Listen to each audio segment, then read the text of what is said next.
Hi, welcome to Woolen Spinning. This is episode 44. My name is Rachel, and I can be found pretty much everywhere as well for pearls. This is a hand spinning podcast, and I hope that you are here because you love everything hand spinning and hand spun yarn. I would like to offer a very special thank you to all of our Patreon subscribers who help keep this show on the air. I have a couple of really quick housekeeping things that I need to cover because this is the first show in November. And we have a couple of new things that just started. So to those who are new to Fiber Club, I have shipped out your first shipment. And to our existing club members, you guys will all receive something over the next couple of weeks in the mail. I hope that you like this month's club. The people who are brand new and are just starting up with workshops, you will have received a PDF in your inbox at some point in this past week. To those who are carrying on from our previous workshop series and are going to be joining us again for this workshop series, you sort of know the drill and you're all in the Slack channel. But to those who are new, please ensure that PDF is in your inbox and that you've received it. As well, please have a look on the Slack channel and make sure that you are a member of the private workshops channel. That's actually quite important. For those who are new to the Thoughtful Spinner, you will be receiving a PDF essay in your inbox as well. And for those who aren't familiar with the Thoughtful Spinner essays that me and my friend Katrina do, the proceeds for that go towards publishing a book that we are working on that we'll be talking about more in the new year.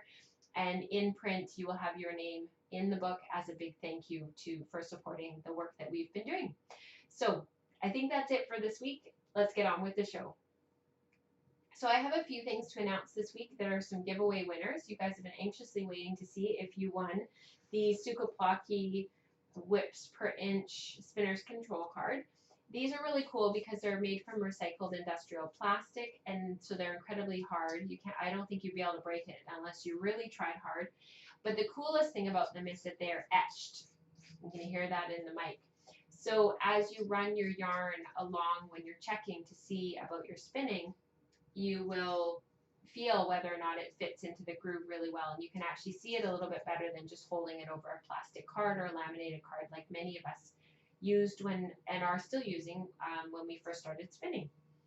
So I have two of these large ones to give away, and then I have a slightly smaller one to give away.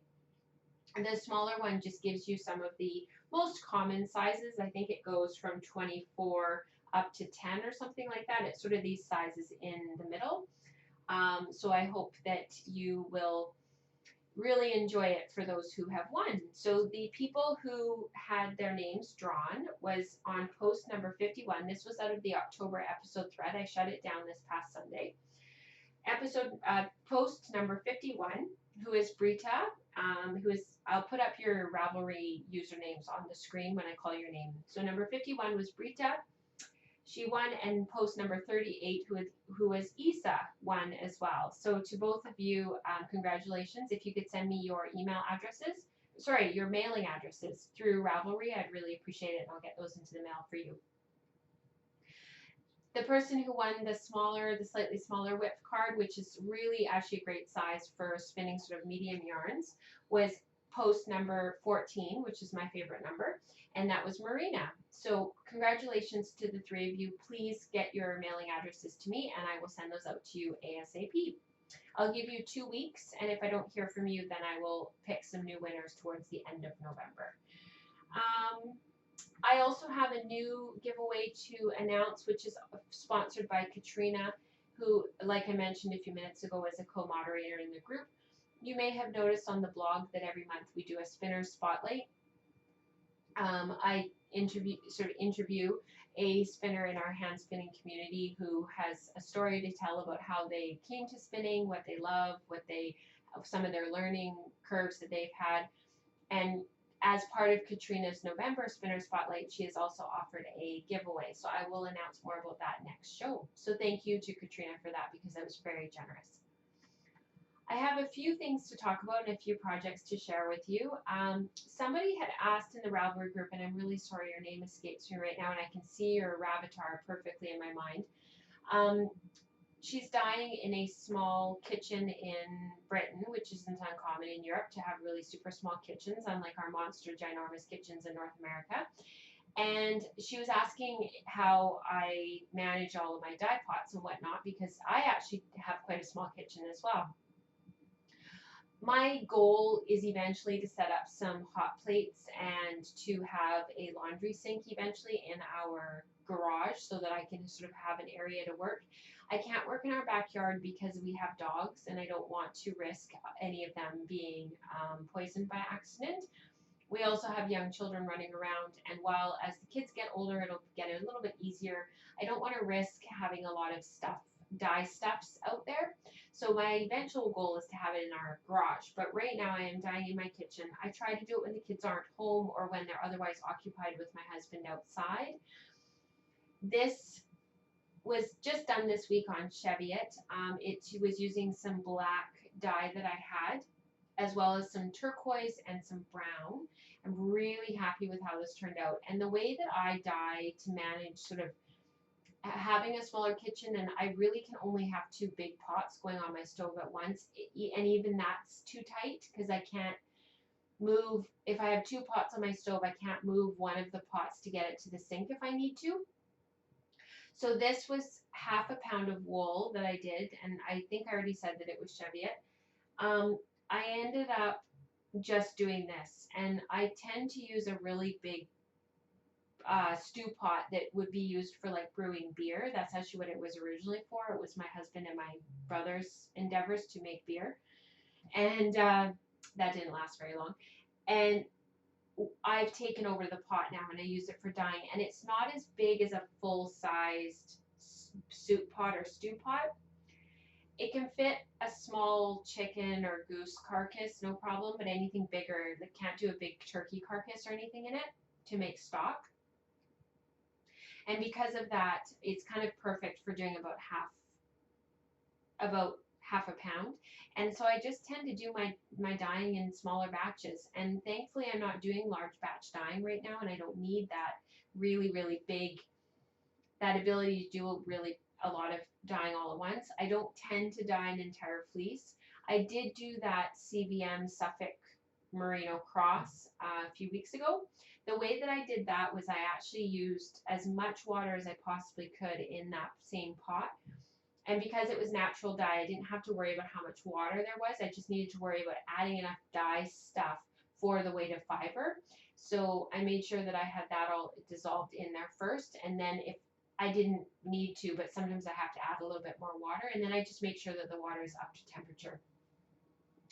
And thankfully I do have a double sink, so I can rinse and drain my fiber quite easily. So I was showing my husband this morning, and I was saying to him, oh, you know, I dyed this on Cheviot. I'm thinking about spinning it up for socks. And thank goodness he was over the moon about it. He really loved it. He doesn't know that it's for him, although he may have guessed. I didn't say anything. I didn't tell him.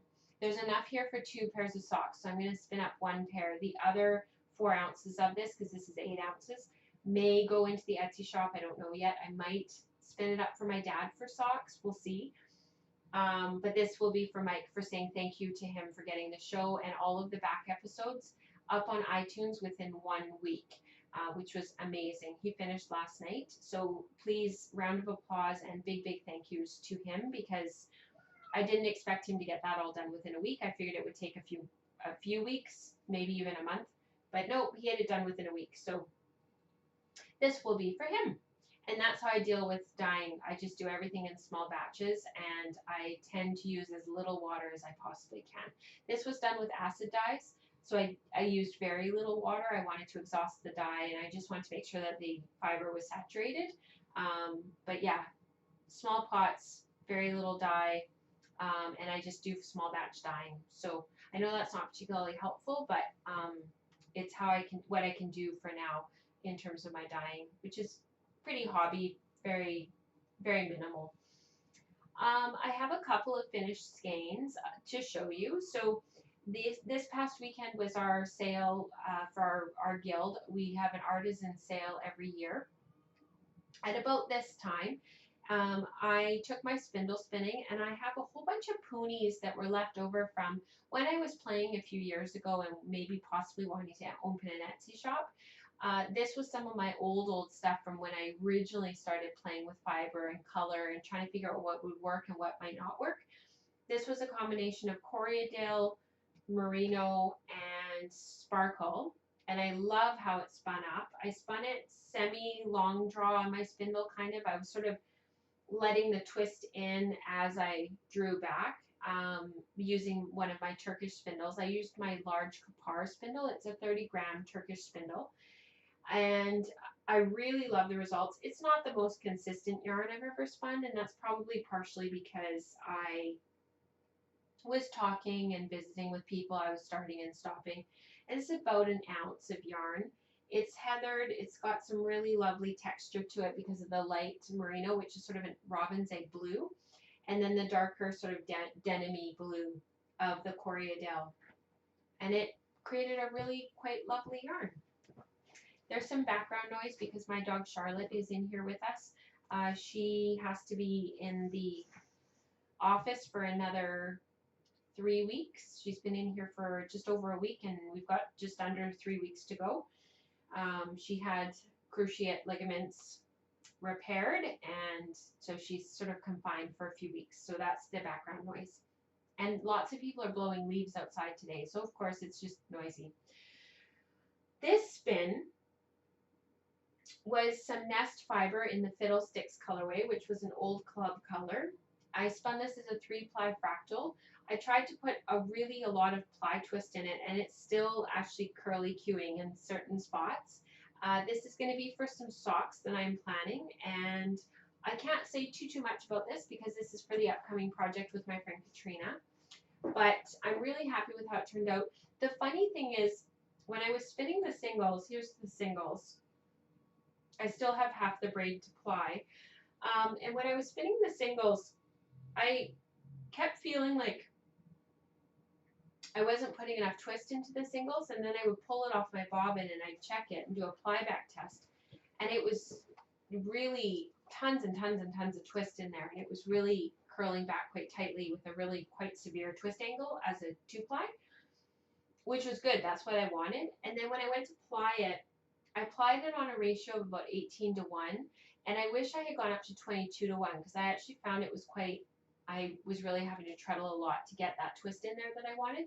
And even then, I'm almost tempted to put it through my wheel one more time with a really high uptake to add a little bit more twist, because after it was washed and thwacked, it's pretty balanced. It's maybe twisting on itself half.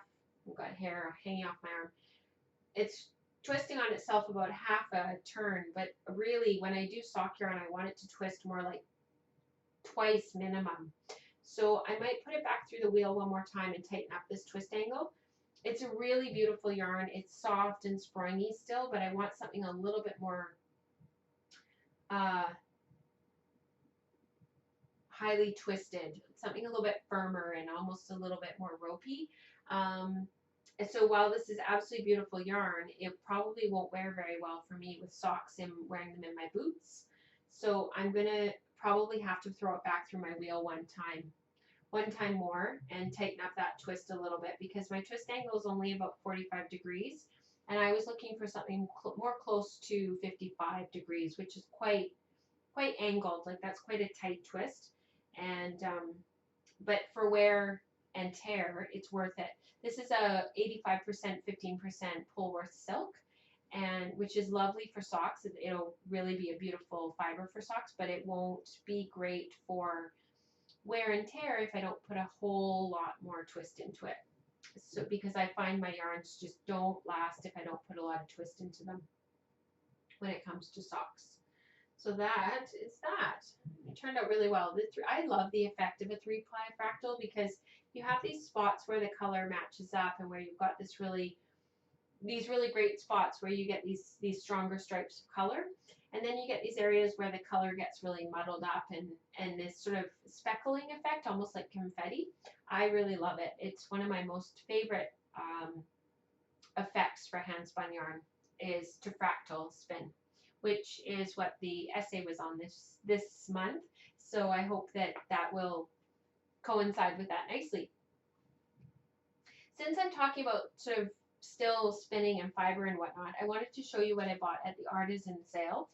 I wasn't going to buy anything this year when I went, but I've been enjoying knitting on my fireside pullover so much, which I want to talk about before the end of the show, that I decided to go over to where my friend Margaret was and check out to see what she had for her rovings. And she had, in my opinion, liquid gold. So this is from Abby, the sheep Abby. Um, Abby is a half Suffolk and then a mix of North County Cheviot, which is one of the most common Cheviot breeds here in the Fraser Valley, in the south of British Columbia, Romney, Dorset, and Caracol. Really cool mix. So so I suspect that the ewe was a Suffolk because that's what Margaret, those are her sheep, are Suffolks, and she probably crossbred it with a ram who is a mix of all those other things. So it's really springy. It feels really squeaky clean, unlike the other stuff that I've been working with, which I'll talk about in a minute. It hasn't been sitting for as long. This is from 2016. It's a brand new roving, and she just had this processed, and it looks incredibly clean. And I think that she had this done at Brooklyn Brothers here in Abbotsford. I have to double check with her, but I know that she was going to send them some stuff, and I think that she sent it there, so I'll have to double check. But I don't think that she had these done in Carstairs, Alberta at Custom Woolen Mills. I'm almost certain that she had them done right here in the Fraser Valley. So I'll double check, but this is what it looks like in the bag. And this bag here is 250 grams. And the other bag that I have is 500 grams. So I'll have 750 grams. So I'm going to do a few samples and see what I like. And I'll maybe spin a 2-ply or a 3-ply, but it'll definitely be a sweater. So I'm excited to delve into that. Some other things that came for me in the mail this week. The Essentials of Hand Spinning by Mabel Ross. I've been waiting for this for quite a while. It came from a seller in the UK. This book is out of print now. It is from 1980, and it's not Alden Amos in his hand spinning compendium. If any of you have read that book, he has an annotated bibliography at the end in which he describes himself as being incredibly opinionated about the books that he's referencing. He doesn't have a lot of really nice things to say about this book. However, I really wanted it to take with me when I'm teaching as a quick reference for stuff, because it's very factual. It's just, this is how you spin. There's no extras, and there's really very little in the way of, there's no sort of opinion. She's very factual. Some of it I don't agree with, and that's okay.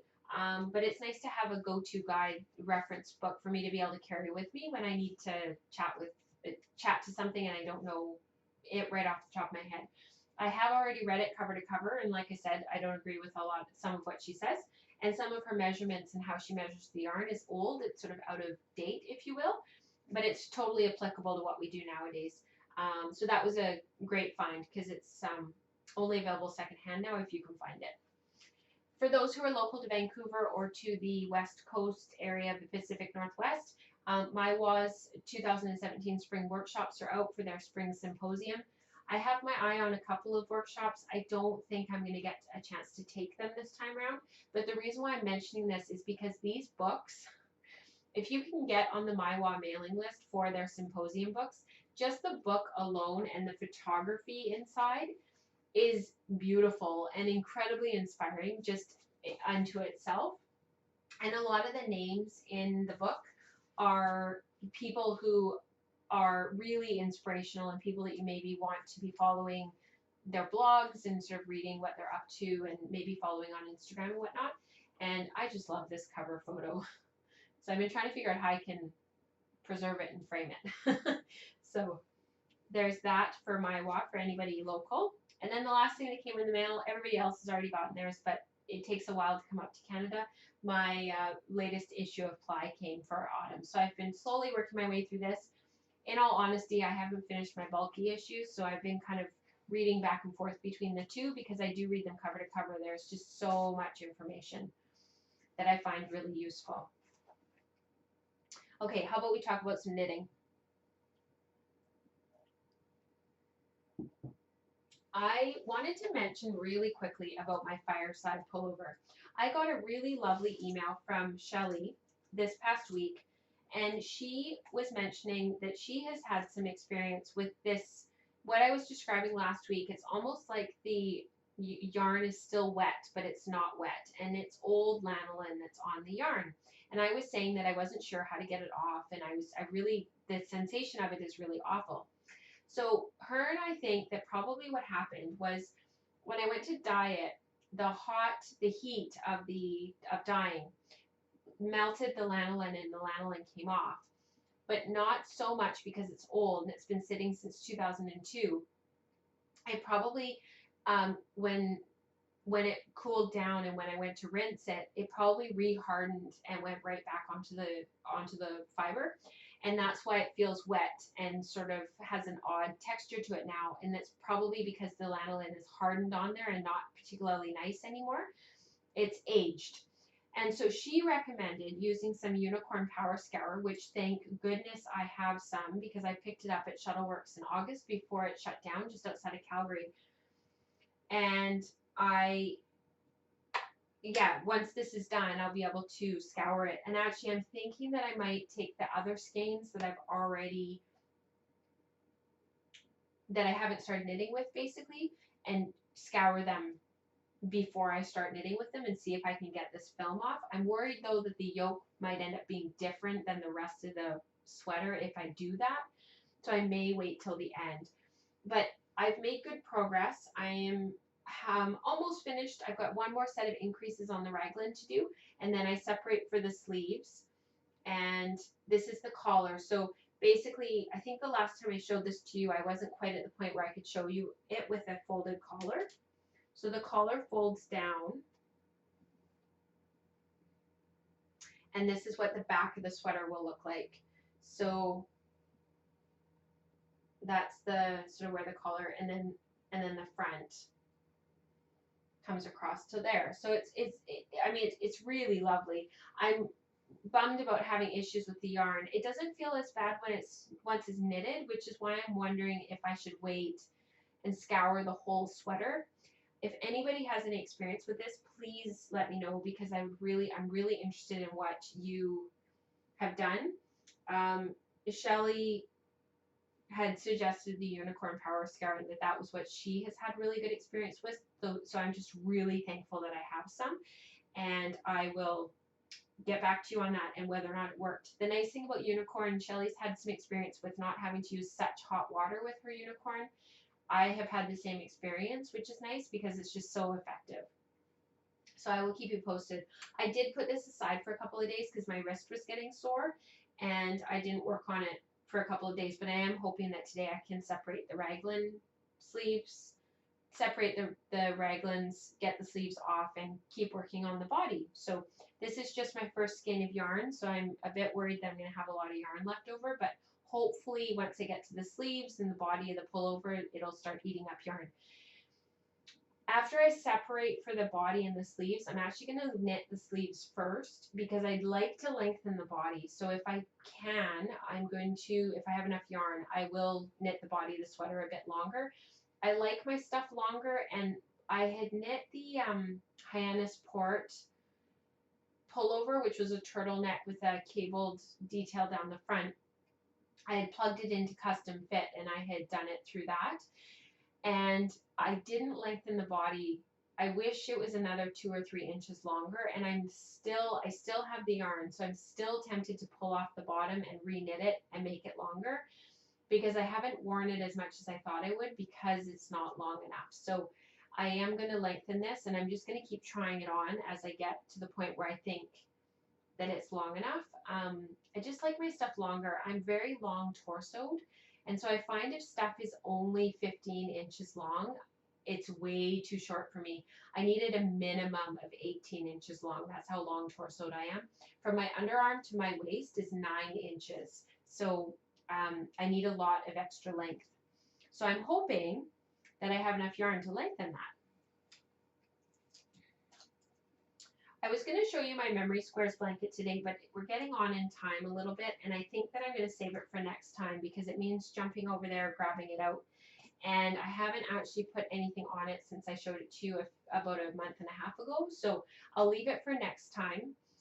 I wanted to very quickly mention that we have a couple of spin-alongs going on in the group. We have our Zero to Hero 2016 spackle, which is from fiber to spinning to knitting or weaving or crochet, whatever you do.